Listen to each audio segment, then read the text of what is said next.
Now, alam natin nakakalabas lang ni realme GT6 and we're not going to review the global variant but instead we're going to review ang kanyang China ROM na counterpart which is the GT Neo 6 ni Realme. It's exactly the same as the GT6, less isang telephoto lens, plus it's way cheaper. Snapdragon 8S Gen 3, 50MP ang kanyang main camera sensor, 12-516 ang kanyang storage, 5,500 mAh na battery with 120 watts of charging capability. All of that for 20,000 pesos. Want to know more? Don't skip this video.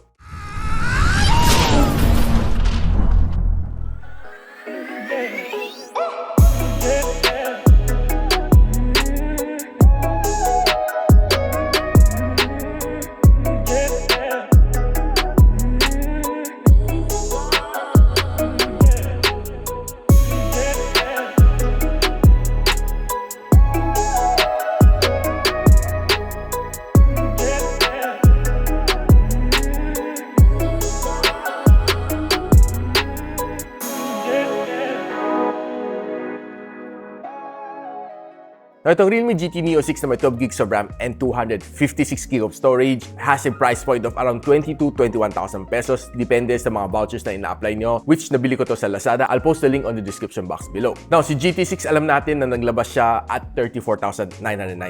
And itong GT Neo 6 na may pinaka-highest na storage 16 1TB is just playing at around mga 29,000 pesos. So meaning pag binili mo itong GT Neo 6 versus sa GT6 na global variant, meron ka pang sukli na 6,000 pesos. Ganon kalaki ang savings. But if you buy the same variant 12,256, you roughly have 15,000 pesos of savings. Dagdag ka nga lang na 5,000 pesos, meron ka ng dalawang GT Neo 6. Subscribe lang kayo sa channel ko guys. On my upcoming video, i-explain ko sa inyo kung bakit mas mahal ang local variant versus mga China variant.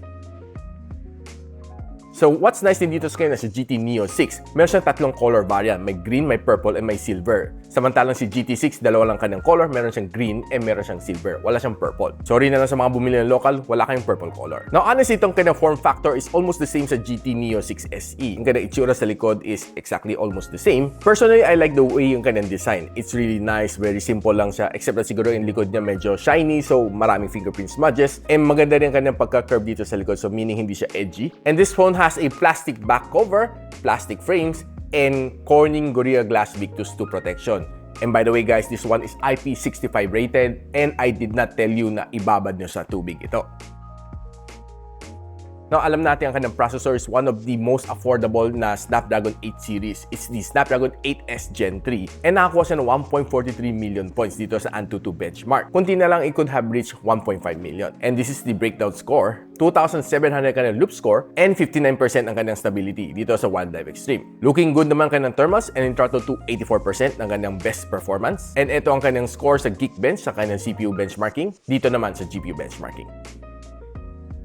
Now, this phone rocks a 5,500 mAh of battery which is above the industry standard. Good yan definitely para sa ating mga consumer kasi it lasts you longer through the day. And using this on a day-to-day basis, kaya naman na magtagal no near 2 days without charging. And this one also supports 120 watts of fast charging brick. And this phone also supports 120 watts of fast charging, so meaning charging from 0 to 100 takes you around mga 25 minutes to complete the full charging cycle. And nung sinalong ko to sa PC Mark na battery stress test, under 50% brightness and 60 Hz of screen refresh rate, 13 hours and 30 minutes ang kanya nakuha, which is quite low compared sa mga ibang devices like the OnePlus Ace 3V and si GT Neo 6 SE na nakakuha ng 17.5 hours. This one is way lower. Pero kaya naman namang tagal ng 1.5 days. Walang problema.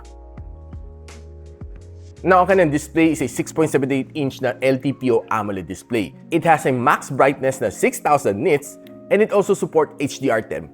It has a high screen-to-body ratio at 92% dahil curve ang kanyang screen. And for me, okay na okay ang kanyang protection. This is a Corning Gorilla Glass Victus 2. Kung mahilig ka naman mag-scroll sa mga socials like Facebook, Instagram, and Twitter, okay na okay itong phone na ito dahil it will give you really a immersive experience, fast-scrolling experience, as well as good rendering ng mga photos and videos dito. And by the way guys, this one has a level 1 na Wi-Fi security levels, meaning you can watch HD content dito sa phone na ito. And if you are watching naman sa YouTube, expect na maganda ang kanyang display. Okay na okay kasi expect mo naman from a LTPO na AMOLED display, good sharp videos, and punchy colors. So this phone has a stereo speaker. Medyo imbalance lang siya for me kasi sa ibabaw isang hole lang ka ng loudspeaker and sa ilalim 4 na holes lang ka ng loudspeaker. Anyways, try lang natin kung gaano siya kalakas.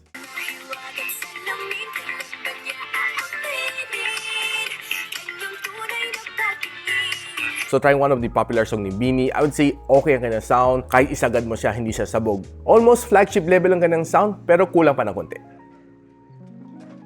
Now, tawag ni realme, this is a flagship killer na phone. So I did try to play 4 games dito. I played Call of Duty Mobile, Farlight 84, Call of Duty Warzone, and Genshin Impact. So pagdating na sa Call of Duty Mobile, expect mo really smooth ang kanyang graphics. It was really good while playing for around mga 30 minutes na mga BR matches. It was fun, and mabilis naman mag-response ang kanyang screen to every single touch na ginagawa ko. And halos zero lags, zero frame drops dito sa kanya. And pinakamainit na na-achieve niya sa around mga 46 degrees Celsius. Pagdating naman sa Farlight 84, normally si Farlight 84, mafe-feel mo there are lags pagdating sa 8S Gen 3. Pero dito sa kanya, medyo mas smooth ang gameplay as opposed sa ibang phone like si Poco F6 na medyo kailangan pa konting optimization sa Farlight 84. But nevertheless, the gameplay was good, playing for around mga isang oras. And okay naman kanyang mga touch response. Wala akong naging problema sa kanya. Okay naman kanyang sounds. And sinagad ko naman kanyang graphical settings. This one heated up to 48 degrees Celsius. So my best advice to buy a phone cooler para medyo mas mabilis lumamig ang phone mo. Now, pagdating mo sa Call of Duty Warzone, dito ko na-feel na medyo sluggish ang gameplay. Medyo yung graphics niya bitin for me, even though na-sinet ko sa highest graphical settings. And mafe-feel mo talaga may frame drops kasi pag tumatakbo ka and nagsuswing ka ng baril mo, mapapansin mo na parang medyo may kunting delay. Slight delay lang naman. Siguro dahil hindi pa masyado optimize yung game na ito dito sa chipset niya. But nevertheless, the game was good. My suggestion is to lower down the graphical settings a bit para medyo mas smoothen out si Call of Duty Warzone. And playing for 30 minutes, ang pinakamainit na na-achieve ko is 48 degrees Celsius. Now, going over naman sa Genshin Impact, this gameplay was smooth. And halos wala akong na-feel na frame drops kahit medyo nagbapakpakan kayo on a certain place. Wala akong naging problema sa kanya. The sound was good. The touch response was okay. And probably the best thing dito sa kanya is halos wala akong na-feel na lag sa kanya, to my surprise. And pinakamainit na na-achieve na is around mga 47 degrees Celsius on max settings. Napag-usapan na natin ang kanyang camera. Ang kanyang main camera is a 50MP na Sony Lightya T808 na sensor, and it comes with OIS. And ang kanyang ultra-wide sensor is a 8MP na Sony IMX355, which can shoot you up to 4K and 60. Then ang kanyang front-facing camera is a 32MP na Sony IMX615, which can also shoot you up to 4K and 30 FPS. So guys, pag-usapan natin some shots na nakuha ko dito sa Realme GT Neo 6. And on outdoor condition, you'll be able to get some nice and sharp shots dito. Even though na medyo gloomy, it was able to enhance yung kanyang scene to make it look a little bit better than gloomy. And even though that this is just a quick snap, very sharp pa rin ng mga kotse, nababasa mo pa yung kanyang plate number. Now, if you're playing with the ultra-wide lens, this is a ultra-wide shot, a normal shot, and a 2x zoom shot. Now, you see some color difference between the ultra-wide shot and the normal shot. Mas clearer pa nga nakuha ko dito sa ultra-wide shot as compared dito sa normal shot na medyo mas gloomier and mas grayish finish. This one, makita mo kanyang glass is bluish ang kanang